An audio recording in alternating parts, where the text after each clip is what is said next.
Everybody, Creative Katie, Karen Burchill here. Today we are going to have some creative fun. We're going to make a masterboard and we're going to start with collage papers. I'm using 11 by 17 copy paper as the base of my masterboard.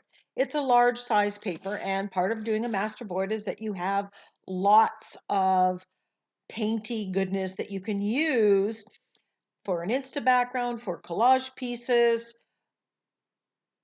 what have you. You want to have lots. I do masterboards when I want to get creative, but I don't really want to worry about figuring out composition. Here, I'm using my brayer to put on a coat of gesso. That's just going to give a little bit more weight to the paper because this is only 20-pound paper. Now I'm going to start by going through my files of collage papers. I like using collage papers that have different weights and are on different types of paper. I especially like using, and you're seeing me rip up a couple pieces here of papers or painty papers that I have stenciled on and painted on that are made with coffee filters using tissue paper, book paper, what have you. I like the variation in weight. Now, one of the benefits of using collage papers is that you do not have to worry about making mud. The paint's already dry. So you can mix, like I'm doing here, yellow, orange with blue, and you're not going to make mud like you would if I was using blue and yellow on a page, wet. So once I have a few of these written down, I'm just grabbing my fluid matte medium and I'm applying it underneath and then over top. I'm layering this up. Now, the one of the joys of creating a masterboard is you do not have to worry about composition because you're not going to be using the entirety of the masterboard. You're going to cut it up and you can select better pieces. Typically, I pick a color scheme, and in this case, I'm going with the yellow, gold, and the navy blue or Prussian blue. And I'm picking papers again that have different weights or different types of paper and have different patterns on them. Now, this, while I've already selected my color scheme, or most of it, I'm also getting some of the pattern that is on these collage papers. These are all things that I have in my stash, and it's really important that from time to time you take time to build your stash so that you have these papers so that you can just grab them and use them on a page or as I'm doing here to create a masterboard. I have an entire playlist called Build Your Stash, where I show how to build up ephemera in your creative stash that you can use. And you may want to check out that playlist. And I'll put a link to it in the iCards in the top right-hand corner. So I'm just gluing this down. This is kind of mindless. It's just creative fun.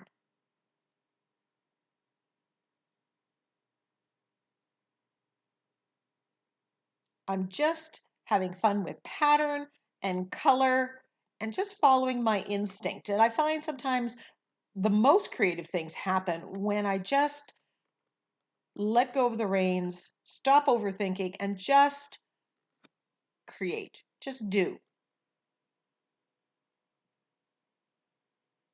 There really is no right or wrong way to create a masterboard. And I've done masterboards where I've started with stamping. I've done masterboards where I start with paint. Here I'm starting with collage papers.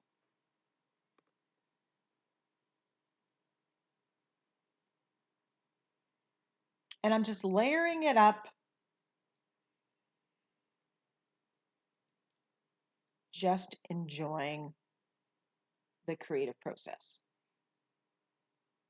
And I'm putting a coat of the fluid matte medium on top. You can use gel medium as well. I find it takes a little longer to dry, and I'm impatient, so. Because all my collage papers are acrylic paint, I don't have to worry about any of this reactivating. So most of the things that I have in my stash are permanent when they're dry. So I don't have to remember that, oh, I used watercolor here or I used pigment powders that might smear at this stage.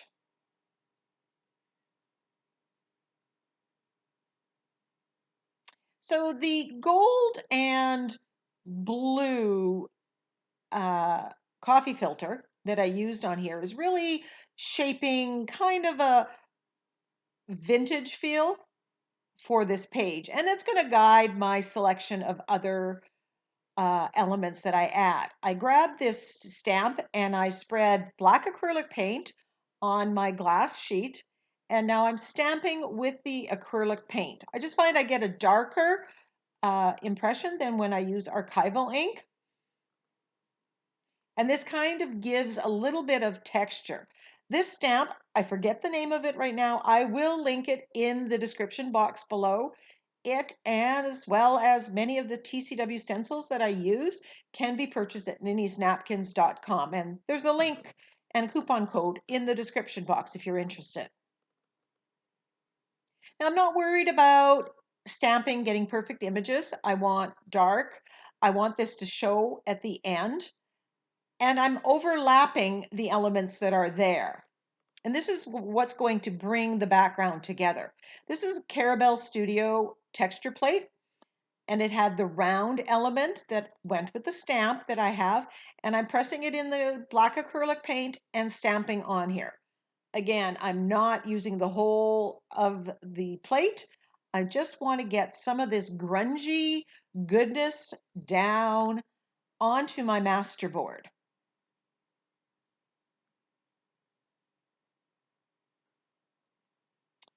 Now that everything's dry, I am taking white gesso, spreading it over top of the colored portion, putting this stencil on top and removing the gesso, in this case, through the stencil. You could do the same thing with white acrylic paint, and you're going to see me doing it with a colored paint in a few.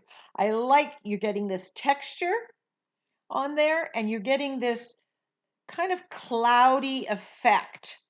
This overlapping all the collaged elements really is tying everything together as well.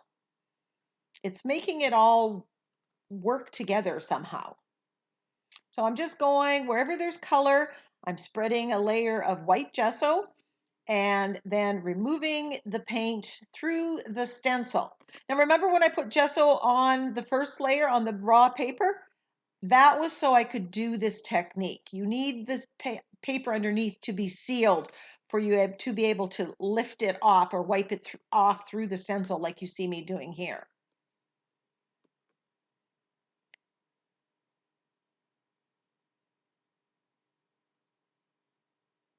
Loving the look that this stencil with the wider spaces when I pull out the paint there.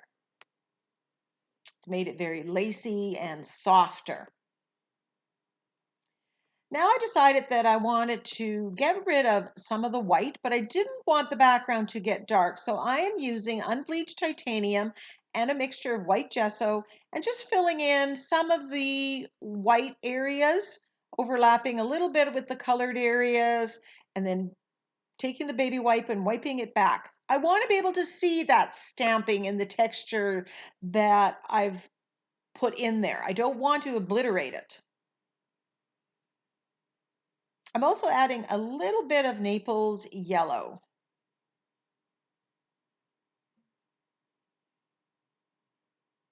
Oh, that stencil that I removed paint through the stencil is called quadrifoil. But I'll link it in below too. It's one of my favorites.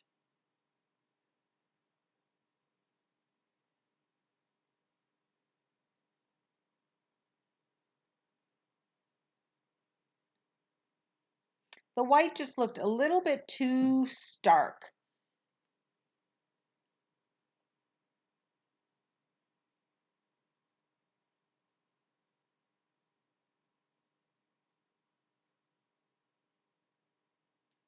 Now I'm noticing that a couple of the collage papers had a little bit of burnt sienna red in it. So I grab the burnt sienna and I apply that. And then I'm using the same stencil and I'm removing the paint through the stencil.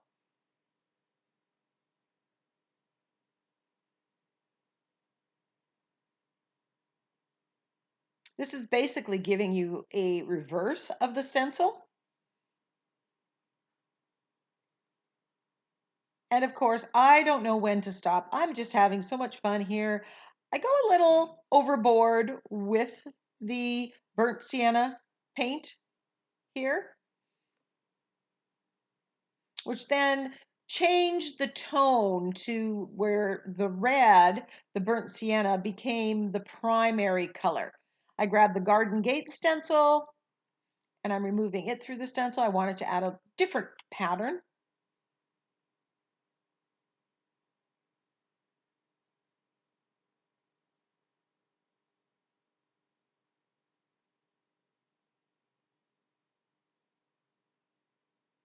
Remember, when you use your masterboard, you're not using the entirety of it. This may be used for 5 different projects, and where I'm going to use different parts, and each one's going to have its own style. Here I'm just stenciling through the garden gate stencil, so you're getting kind of a positive, negative from that same stencil. Wanted to add some text, so I grabbed this words stencil from Stamperia. This is also available in NinnysNapkins, and I'm stamping on it using black acrylic paint, and I'm turning the stamp up and down, side to side, because again, I don't know how I'm going to use the masterboard, which end is up, and I want to have it so that it's not all upside down.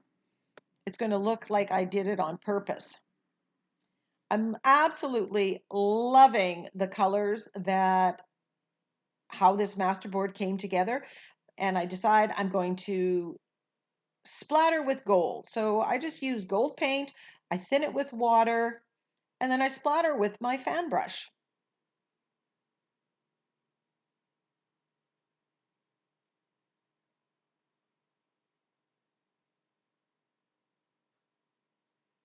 The gold works with the yellows that are in there. It also adds that little bit of bling.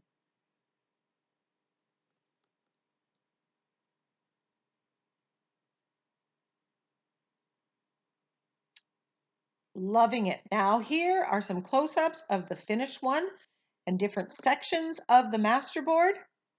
You're going to have to wait for the next video where I'm going to show you the multiple makes that I make using this masterboard. I hope you enjoyed watching this video, and I hope you give making a masterboard, starting with collage papers and removing paint through a stencil, a try. Bye for now.